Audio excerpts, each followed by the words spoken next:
प्रिय विद्यार्थियों नमस्कार। एजुकेशन स्कूल यूट्यूब चैनल पे आपका स्वागत है। हम पढ़ रहे थे पार्टनरशिप, जिसकी एक क्लास पहले हो चुकी है, जिसमें हमने 7 क्वेश्चन सोल्व कर लिए थे। क्वेश्चन नंबर 8, ए और बी ने एक व्यापार शुरू किया।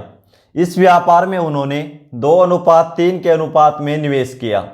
यदि ए 10,000 रुपये और निवेश करता तो उनके निवेश का अनुपात 3:2 हो जाता।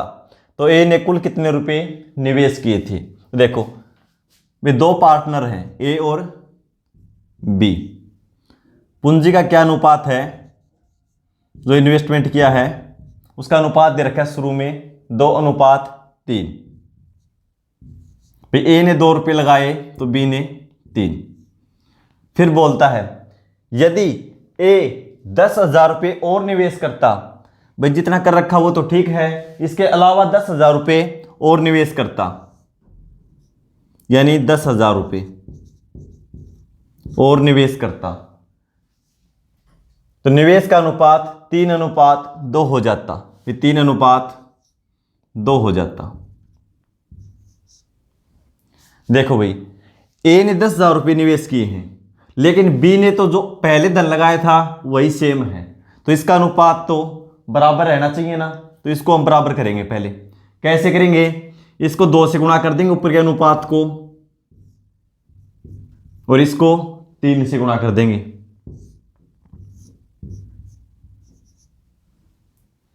तो गुणा करने की जरूरत नहीं है, वैसे पता चल जाएगा। देखो, ये हो जाएगा 6, 3 गुणा 2 6, ये हो जाएगा 4। करो तो आप कर भी सकते हो, इसको भी 2 से गुणा और इसको भी 2 से गुणा, इसको भी 3 से गुणा तो इसको भी 3 से गुणा। पूरे अनुपात को ही गुणा करना पड़ेगा। तो देखो, बी का मान होगा 6 और यहां भी 6, ए का मान यहां पे 4 और यहां पे 9, यानी 2 गुणा 2 4 और 3 गुणा 3 9, यानी 4 से 9 हो गया। किस कारण से हुआ ये? क्योंकि 10,000 रुपये और निवेश कर दिए। तो कितने अनुपात बढ़ गया? अनुपात 5, क्योंकि ये 4 था और अब हो गया 9। 5 अनुपात के कारण 10,000, यानी 10,000 के कारण 5 अनुपात बढ़ गया। तो एक अनुपात की वैल्यू निकाल लेंगे, 10,000 को 5 से भाग दे देंगे, तो अनुपात 1 की वैल्यू आ जाएगी। 10,000 को 5 से भाग देंगे तो 2,000। एक अनुपात की वैल्यू 2,000। पूछा क्या है? ए ने कुल कितने रुपए निवेश किए। तो नया अनुपात क्या है? का 9, पुराना था 4। पुराना लोगे तो उसमें 10,000 जोड़ने पड़ेंगे, या नया ले लोगे तो इससे गुणा कर दो, यानी 3 गुणा 3 9। तो एक अनुपात की वैल्यू 2,000, 9 अनुपात की वैल्यू 9 गुणा 2,000, यानी 18,000 रुपये। ठीक है। यदि शुरू में पूछता तो अनुपात क्या था? 4, तो 4 गुणा 2,000 8,000 रुपये हो जाता, और 10,000 जोड़ दिए तो कितना हो गया? 18,000। Option C. Question number 9, A B तथा सी ने एक व्यापार में कुल 47,000 रुपये की पूंजी निवेश की। यदि ए ने बी से 7,000 रुपये अधिक तथा बी ने सी से 5,000 रुपये अधिक निवेश किया, तो ज्ञात करें कि 4700 रुपये यानी 4,700 रुपये के कुल लाभ में सी का हिस्सा क्या होगा। वे 3 व्यक्ति हैं, ए बी और सी। कुल धन लगाया 47,000 रुपये तीनों ने मिलकर, लेकिन तीनों का अलग अलग कैसे है? तो देखो, पूंजी भी ए ने बी से 7,000 अधिक और बी ने सी से 5,000 अधिक, तो क्या करेंगे? सी का धन मान लेंगे। कितना लगा है? मान लो x। तो बी ने कितना लगाया है? इससे 5,000 ज्यादा, तो यानी x प्लस 5,000। फिर ए ने क्या लगाया है? बी से 7,000 ज्यादा, तो क्या करेंगे? 7 और जोड़ दो इसमें, 7 और 5 12 हो जाएगा, इन x प्लस 12,000। ठीक है। लेकिन तीनों ने मिलकर कितना लगाया है? 47,000। यदि मैं तीनों को जोड़ दूं तो कितना आएगा? 47,000 के बराबर। तो यानी इनको जोड़ दो, प्लस प्लस कर दो, कितना हो जाएगा? x 2x और x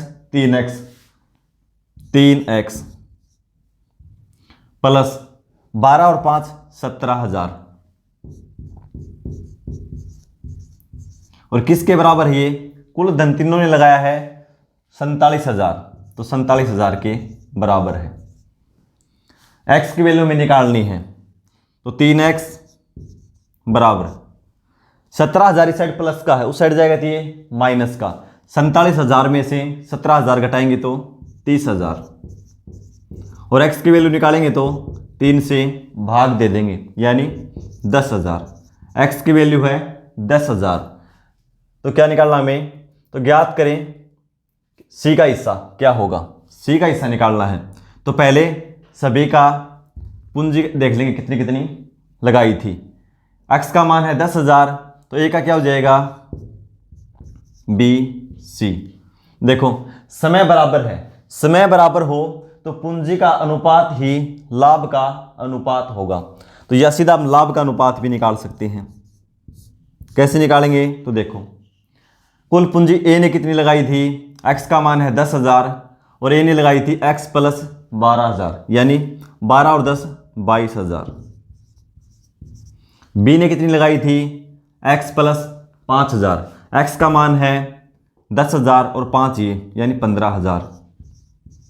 और सी ने कितनी पूंजी लगाई थी? x, तो यानी x का मान है 10,000। तो ये तीनों का पूंजी का अनुपात निकाल लेंगे ऐसे, और पूंजी का अनुपात ही लाभ का अनुपात होगा यदि समय न दे रखा हो या सभी का बराबर दे रखा हो। हाँ, अलग अलग दे रखा हो ना भाई, जैसे इसका बोल दिया 6 महीने के लिए, इसका बोल दिया 8 महीने के लिए, ऐसे क्वेश्चन हमें आगे देखने को मिलेंगे। तो 3 0 से 3 0 तीनों में कैंसिल कर दो। क्या अनुपात आया? 22 15 और 10, यानी 22 15 और 10। टोटल लाभ क्या है? 4,700 रुपये। अनुपात में लाभ क्या है?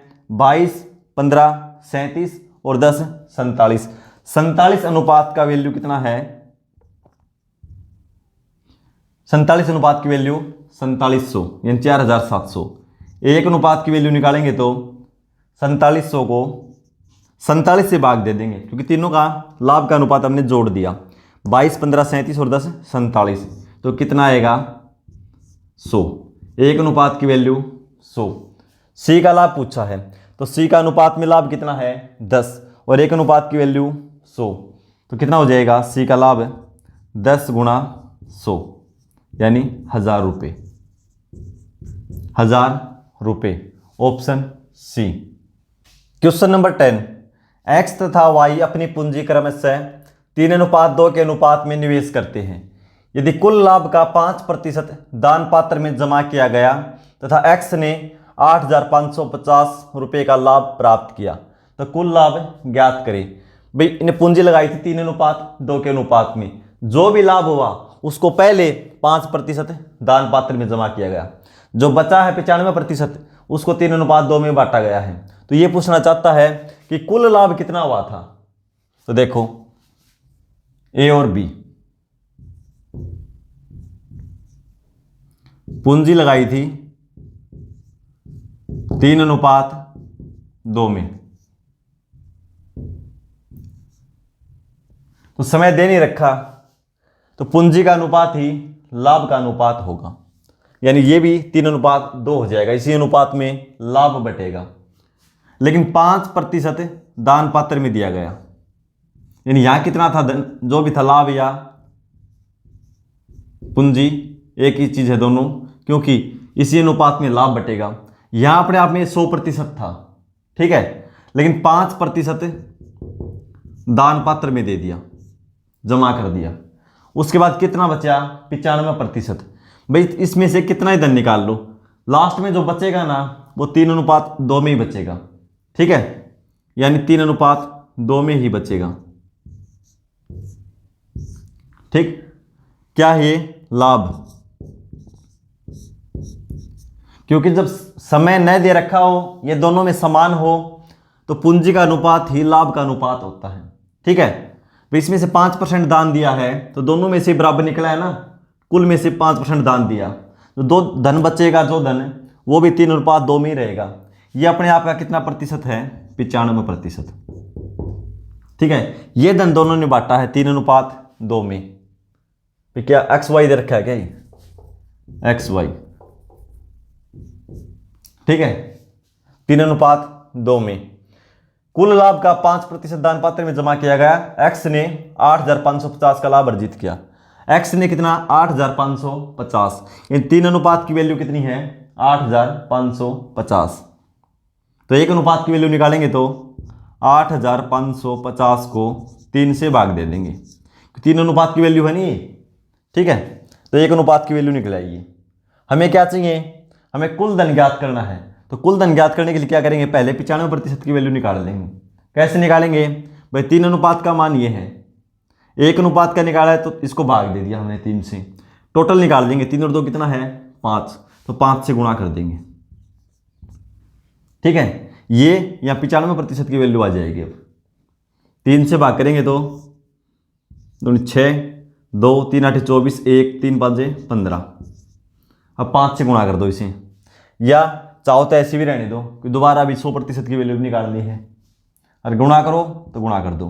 5 से करेंगे 0, 25, 2, 40 और 2 42, 4, 10 और 4 14, 14,250 रुपये दोनों ने 3:2 में बांटे हैं। और कितना प्रतिशत अपने आप में, ये 95%। हमें निकालना क्या है, कुल लाभ कितना हुआ था, यानी यहाँ पे लाभ कितना था ये दान पात्र में देने से पहले। तो ये 95% की वैल्यू हो गई है, ठीक है। यानी 95% की वैल्यू क्या है, 14,250। 1% की वैल्यू निकालनी हो तो 14,250 को 95 से भाग दे देंगे। और हमें निकालनी है 100% की वैल्यू, तो 100 से गुणा कर दो, ठीक है। 5 से कैंसिल करेंगे, 5 दूना 10, अभी गुणा ही किया था 5 से, ये वापसी आ जाएगा, ये आ जाएगा 19। अब ये 19 से कैंसिल करेंगे, 19 से कम 19, बचेगा 9, 19 5 95 और 0, 150 गुणा 100 यानी 15,000। कुल लाभ कितना था, 15,000 रुपये। यानी यहाँ पे 15,000 था, 5% दान पात्र में दे दिया, कितना बचा, 14,250। इसको 3:2 में बांटा गया था, ठीक है। तो हमारा आंसर हो जाएगा ऑप्शन बी। क्वेश्चन नंबर 11, 2 भाइयों ने एक व्यापार की शुरुआत में क्रमशः 50,000 तथा 70,000 रुपये की पूंजी निवेश की। साझेदारी की शर्त यह है कि कुल लाभ का 70% समान रूप में तथा शेष लाभ निवेशित पूंजी के अनुपात में बांटा जाएगा। वे क्या शर्त थी, वे पैसे दोनों ने अलग अलग लगाए, एक ने 50,000 दूसरे ने 70,000, लेकिन शर्त क्या थी, वे 70% जो ब्याज होगा ना वो तो दोनों बराबर बांटेंगे, ठीक है। यानी 50-50 करेंगे उसमें जो भी होगा, लेकिन जो 30% बचेगा वो पूंजी के अनुपात में बटेगा। यदि एक साझेदार को दूसरे से 90 रुपये अधिक मिलते हैं तो ज्ञात करें व्यापार में कुल कितना लाभ हुआ। पिछले जैसा ही सेम क्वेश्चन है, देखो वे 2 भाई हैं, मान लो ए और बी हैं, ठीक है। कितनी पूंजी लगाई है, पूंजी 50,000 और 70,000, ये पूंजी का अनुपात है। लाभ का अनुपात निकाल लेंगे भाई। समय क्या है, समान है, ठीक है। समय अलग से कुछ नहीं बता रखा भाई, कौन से ने ज़्यादा समय के लिए लगाया, कौन से ने कम। तो पूंजी का अनुपात ही लाभ का अनुपात होगा। तो क्या निकाल देंगे, लाभ, क्योंकि समय बराबर है तो इसलिए पूंजी का अनुपात ही लाभ का अनुपात होगा। 4 0 से 4 0 कैंसिल कर दो, 5:7, यानी लाभ का अनुपात क्या होगा, 5:7। और यहाँ पे लाभ क्या है, 100%। जो भी लाभ है 100% है यहाँ पे, यहाँ लिख लो, यहाँ लिख लो 100%, ठीक है। लेकिन 70% क्या है, जो भी लाभ है इसका 70% निकाल के दोनों पे बराबर बराबर बांट देंगे, ठीक है। 70% यह माइनस हो जाएगा, तो यहां लाभ क्या बचेगा, 30%, क्योंकि 70 का बंटवारा तो पहले ही हो चुका है 50-50, अब बचा है 30%। लेकिन अनुपात तो वही रहेगा सेम, ठीक है। अनुपात क्या रहेगा, 5:7, 5:7। जो 30% बचा है उसको भी 5:7 में ही बांटेंगे। ठीक है, तो देखो बांट दिया गया। तो क्या हुआ कि एक साझेदार को दूसरे से 90 रुपये अधिक मिले। अधिक किसको मिलेंगे? जिसका अनुपात ज़्यादा है। अनुपात में कितना ज़्यादा है? ये अनुपात 2, अनुपात 2 ज़्यादा है। और 2 का परिणाम क्या हुआ? इसको 90 रुपये ज़्यादा मिले। तो इसका मतलब क्या है? 2 अनुपात की वैल्यू क्या है? 90, और अनुपात 1 की वैल्यू निकालेंगे तो 2 से भाग दे देंगे, यानी 45 रुपये। 45 रुपये एक अनुपात की वैल्यू है। तो यहाँ पे लाभ निकालेंगे, टोटल कितना है, यानी 30% की वैल्यू आ जाएगी नहीं यहाँ से। तो एक अनुपात की वैल्यू 45, टोटल जोड़ अनुपात कितना है? 5 और 7 12। 12 अनुपात की वैल्यू क्या हो जाएगी? या 30% की, 30% लाभ की वैल्यू, यानी 30% लाभ कितना हो जाएगा टोटल? 7 और 5 12, 12 अनुपात है। और एक अनुपात की वैल्यू क्या है? 45। तो इसे गुणा कर देंगे। 12 5 60, 6 12 चौक 48 और 6 54, 540 रुपये। यानी यहाँ पे लाभ क्या है? जो अनुपात में बांटा गया वो 540, और किसके बराबर है वो? 30% के, क्योंकि 70% का बंटवारा पहले हो चुका है। पूछा क्या है? कुल लाभ, यानी 30% की वैल्यू कितनी है? 540। तो लिखो कुल लाभ 30% की वैल्यू भाई यहाँ पे कितनी है? 540। 1% की निकालेंगे तो 540 को 30 से भाग दे देंगे। कुल लाभ अपने आप में कितना होता है भाई? 100%। तो 100 से हम गुणा कर देंगे। 0 से 0, 3 से 18, 18 गुणा 100 यानी 1800 रुपये। यानी यहाँ पे लाभ कितना हुआ था? कुल 1800 रुपये। ऑप्शन डी में दे रखा है। क्वेश्चन नंबर 12, अनिल ने 25,000 रुपये के निवेश से व्यापार शुरू किया। 3 महीने बाद विशाल व्यापार में शामिल हुआ। विशाल भी शामिल हो गया। कब हुआ? 3 महीने बाद। और 30,000 रुपये की पूंजी लगाई। वर्ष के अंत में उन्हें 19,000 रुपये का लाभ हुआ। तो लाभ में अनिल का हिस्सा कितना होगा? अब देखो समय भी शामिल हो गया। ठीक है, इस क्वेश्चन में तो कौन कौन है व्यक्ति? अनिल और दूसरा कौन है? विशाल। पूंजी लगाई किस अनुपात में? देखो शुरू किसने किया था? अनिल ने। कितना पैसा लगाया था? 25,000। 25,000। फिर 3 महीने बाद विशाल भी शामिल हो गया और कितना पैसा लगाया? 30,000। कब शामिल हुआ? +3, यानी 3 महीने बाद। फिर आगे देखो वर्ष के अंत में, तो कुल समय कितना चला व्यापार? 1 साल। तो इसका मतलब इसका पैसा कुल 12 महीने इस व्यापार में रहा। ठीक है, और विशाल का पैसा 3 महीने बाद लगाया है ना, और व्यापार चला है 12 महीने यानी 1 साल। तो इसका पैसा 9 महीने व्यापार में रहा। तो शुरू में क्या बताया था? जब लाभ का अनुपात निकालना हो, तो पूंजी को समय से गुणा कर दो। ठीक है, तो पूंजी को समय से गुणा कर दिया। क्या आएगा? ये लाभ का अनुपात, या लाभ लिख लेंगे।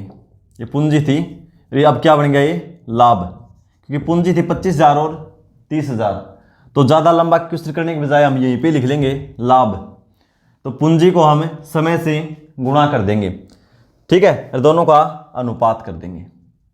शुरू में बताया था ना कि लाभ का अनुपात पूंजी और समय के गुणनफल के अनुपात के बराबर होता है। तो अब देखो दोनों में कैंसिल होता है, कैंसिल कर दो। 3 0 से 3 0 कैंसिल। फिर 5 से 5 और 5 से 6। फिर 4 से 3 से 3 से 4 और 3 से 3। फिर 2 से ये 2 हो जाएगा और ये 3। अब कैंसिल नहीं होता, तो ये हो जाएगा 5 गुणा 2 10, और ये हो जाएगा 3 गुणा 3 यानी 9। यानी लाभ का अनुपात क्या होगा? 10:9। ये लाभ का अनुपात है। लाभ का अनुपात 10:9। कुल लाभ कितना हुआ है? 19,000 रुपये। तो कुल लाभ अनुपात में कितना है? 10 और 9 19। तो 19 अनुपात की वैल्यू 19,000। 1 अनुपात की वैल्यू निकालेंगे तो 19,000 को 19 से भाग दे देंगे, कितना आएगा 1000। 1 अनुपात की वैल्यू 1000। तो लाभ में अनिल का हिस्सा कितना होगा?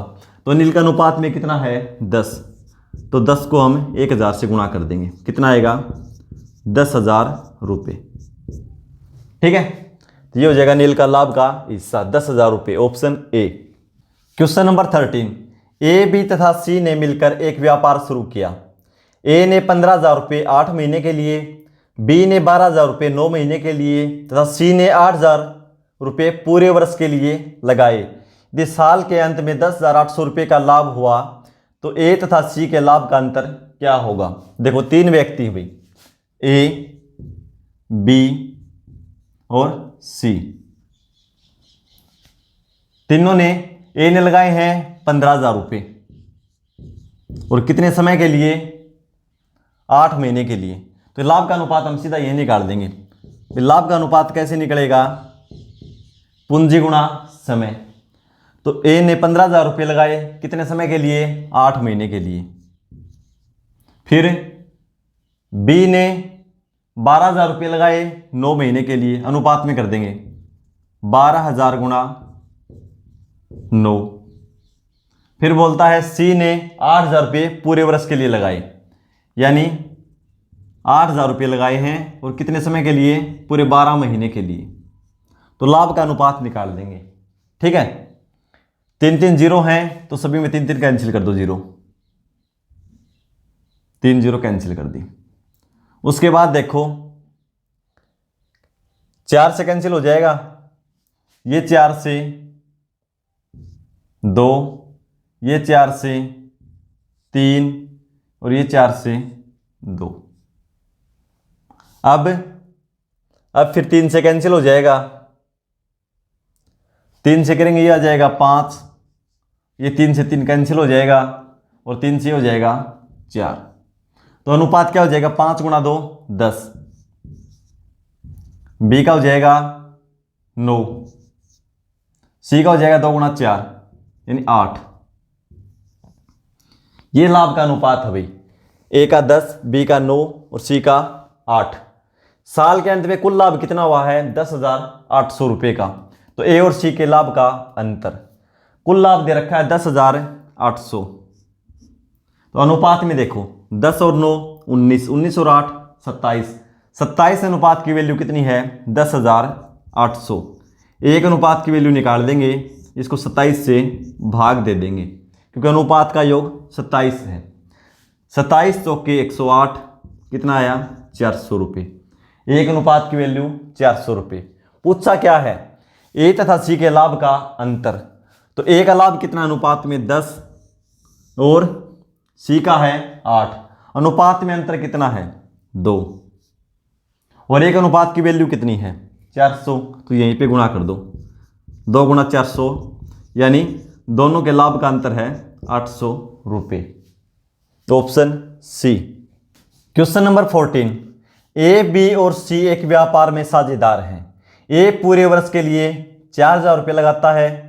लिखते जाओ भाई एक बार, कौन कौन है? ए बी और सी। बोलता है ए पूरे वर्ष के लिए 4,000 रुपये लगाता है, यानी लाभ का अनुपात निकाल देंगे। ए 4,000 रुपये लगाता है और पूरे वर्ष के लिए यानी 12 महीने के लिए, अनुपात। बी के बारे में बोला है, बी आरंभ में 6,000 रुपये लगाता है जिसे 4 माह के अंत में 8,000 कर देता है। आरंभ में कितना लगाता है भाई?